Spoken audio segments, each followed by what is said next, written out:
But I would say what separates this place a little bit from the other pho and noodle shops is they have really great condiments.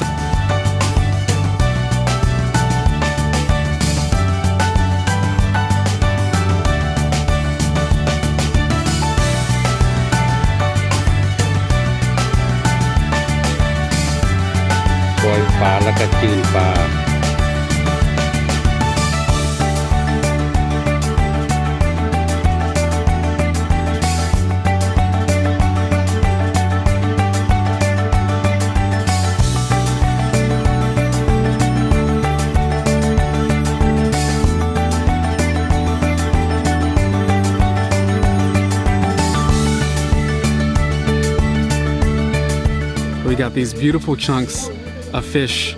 You can see there's a little bit of a layer of oil from where it was fried.